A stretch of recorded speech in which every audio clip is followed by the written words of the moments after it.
Good Monday, preschool peeps. Hello, happy Monday. So Yeah. here we are again. And we are both on podcast providers and on YouTube where people are watching my hair become more natural every single episode.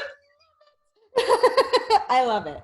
I'm glad you love it. It's starting to imitate your curly hair now because I also have curly hair that I had keratin in and I straightened with a flat iron and I have just said forget that. I think the curly hair suits your face better. No offense. Well, not that you look bad with straight hair. I'm just saying curly hair is like my natural hair. There's something to be said for that. Yeah. So one of the things that I'm always going to do, Allison, is just let my hair be natural now.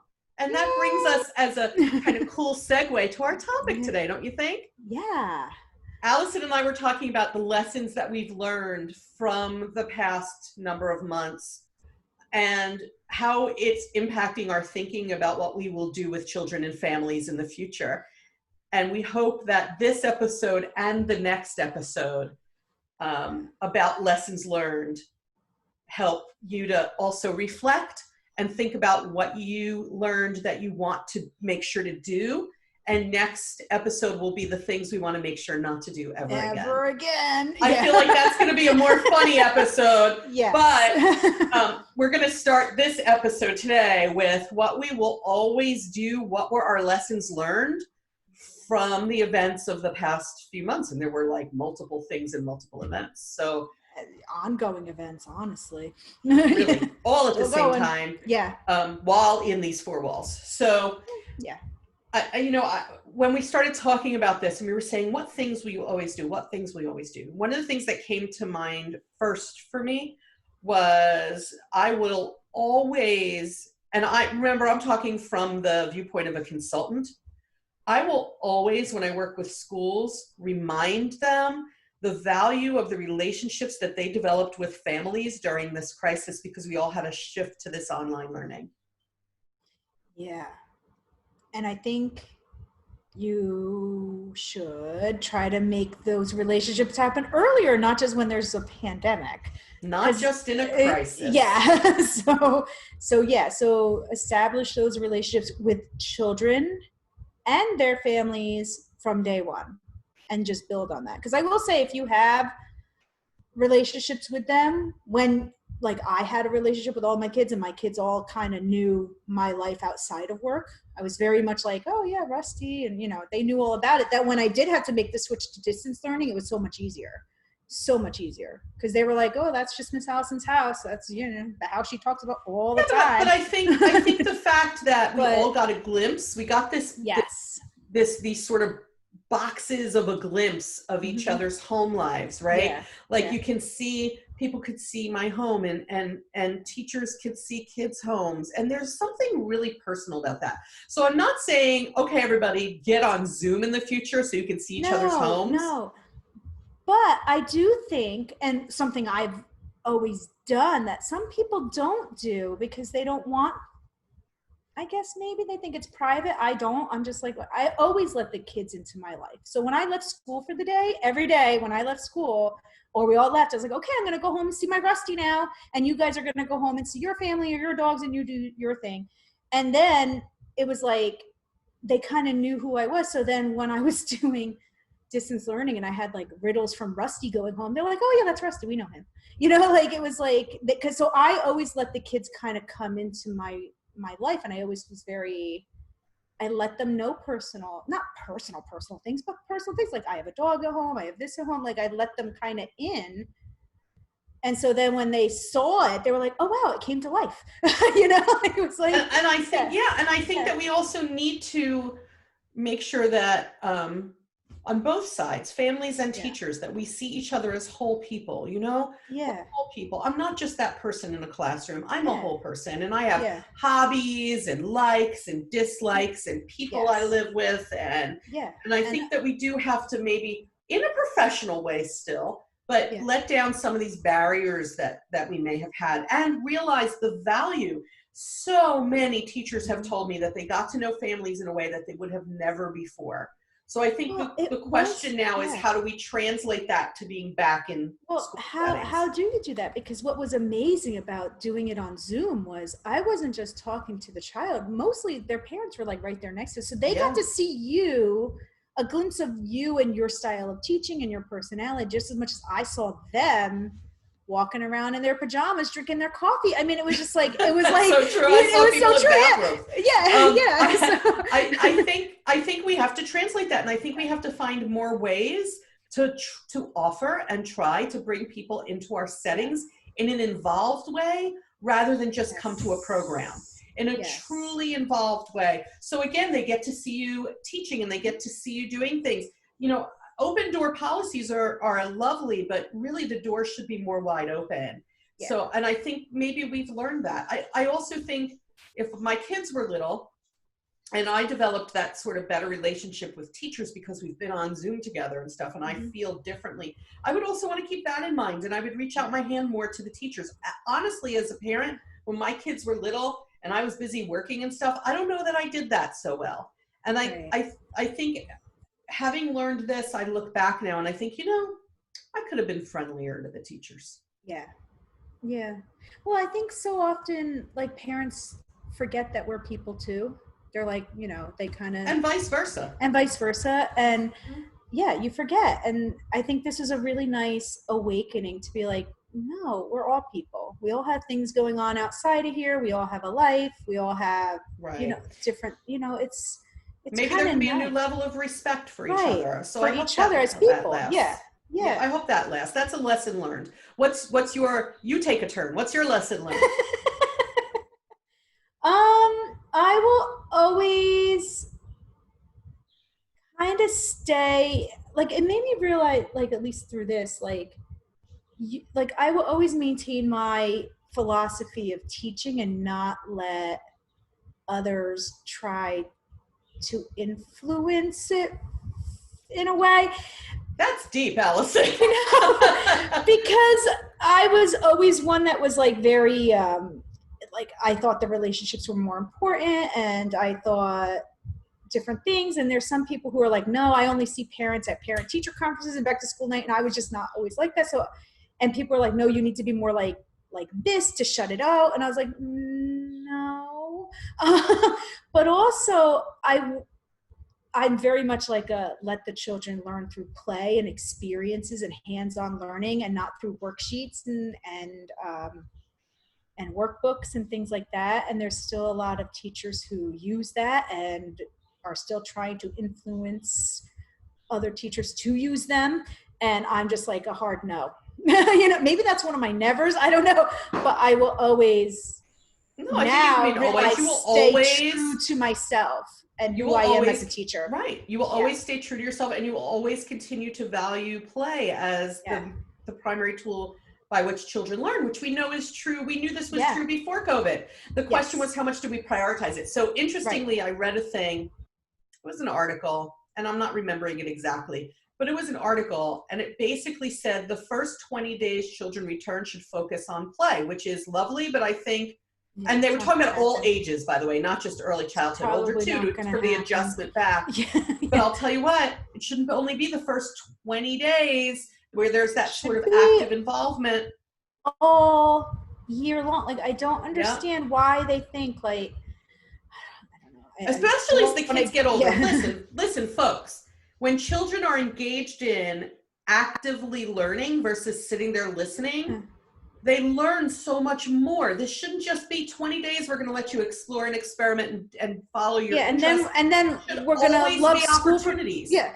And then what? The kids are gonna like love it, and then we're like, oh, by the way, we're taking that away. 20 days later, boom, we're back to worksheets and workbooks Well, and I hope not. I regurgitating mean, information. again, Hope not. hopefully we Yeah, learned some things, and I'm yeah, glad to hear that you're always going to stay committed to what you know is yeah. high quality. I hope I other people too. I hope other Yeah. people are like, oh, I'm taking a stand for what I Well, know is I right. think it was always hard for me to stand up. Like, I would listen to them, and then I would go in my classroom and still do it. Now I feel like I might be more like, no, I'm not doing that because that's not the way they learn. Like, to actually speak up about it and the reasons why, so that maybe they can kind of learn from me as much as, you know what I mean? Like, instead of just being like, yeah, that's nice, and then just going back into my room and doing my own thing, you know, actually speaking up and be like, no, I'm not going to do that. I did it already in an email, like, no, I'm not going to be buying these workbooks. Thank you. But, you know, and whatever. I mean, I just have to stick up for it more because I know that it's right. If people are wondering why Alison is so against the flashcards and the workbooks, you can check our prior episode about that. Oh yeah, please do. That was a great episode. We did an episode about that. Yeah. So another thing that I want to always do now is related to another current event that was happening over this period of time. I want to always be pushing the institutions I work with to be doing work on their cultural competence. Yeah.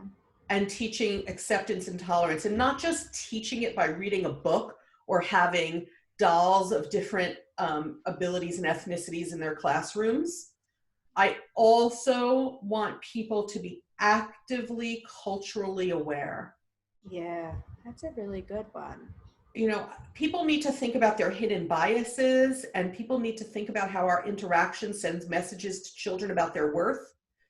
And I would love for this next generation to have less bias and understand what equity really is and what equality really is, and to value the stories of others and stop trying to act like we know what everybody else's experience is like.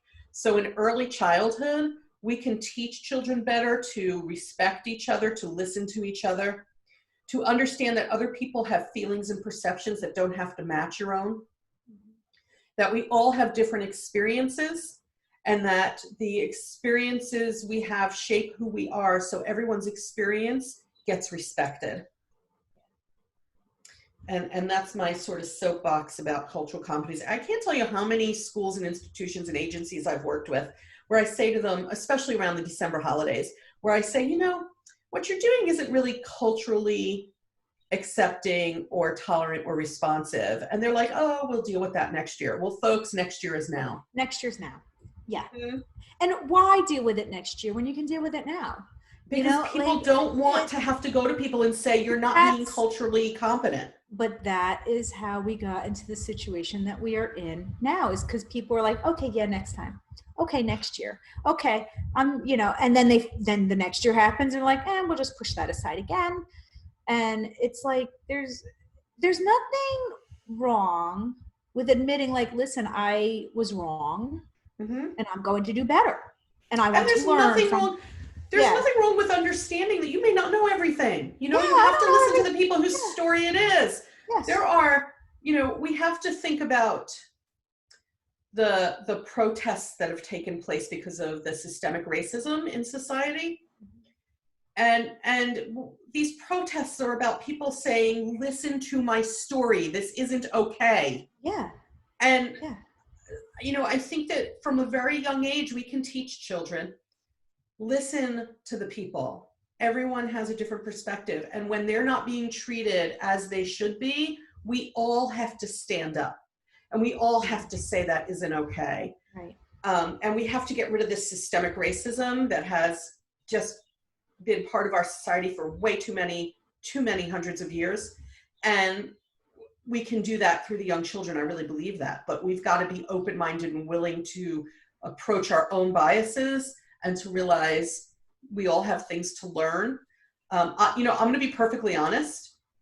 I just learned what Juneteenth was very recently. I lived more than 50 years without knowing that the slaves in the state of Texas were not emancipated at the same time as when President Abraham Lincoln read the Emancipation Proclamation. It was 2 years later. 2 years later. Did you know that? I didn't know this until last year. Mm-hmm. And this just tells you how our schooling is very white-centered, European-centered. Okay. I learned it last year, and you want to know how I learned it? Is on my phone, it came up on the calendar, and it was something I had never heard of before. And I was like, oh, I wonder what that is. And me being my curious person, Googled it. And was like, oh, didn't even know.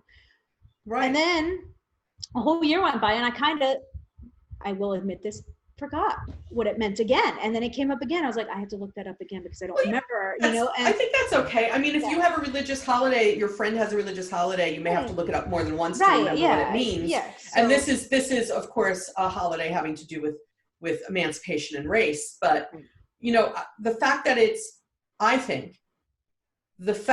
such a big conversation this year, and that states like New York declared it a holiday for federal workers, right? Yeah. I think the fact that we're starting to look at this and saying this should be a holiday that is observed on our calendar every year in these ways, that's progress. But true progress can't be made until we teach the young children in a way that avoids racism. Again, we have a prior episode about that. From right after all the protests and all that took place. So take a look for that prior episode. Let's see what time. So we can do maybe one more. You want to take a stab at one? So mine is related to this. So we have had episodes about this before, I think before even any of this happened, about making sure that the dolls and the pictures and the books that you have in your classroom have all cultures in them, right? But I realized, like, I'm sitting there thinking, like, yeah, I have that. And then I'm like, but do I really? Or is it a majority white and then there's like maybe a black or an Asian just thrown in there? Or there's like one picture up there and you're saying that's good enough?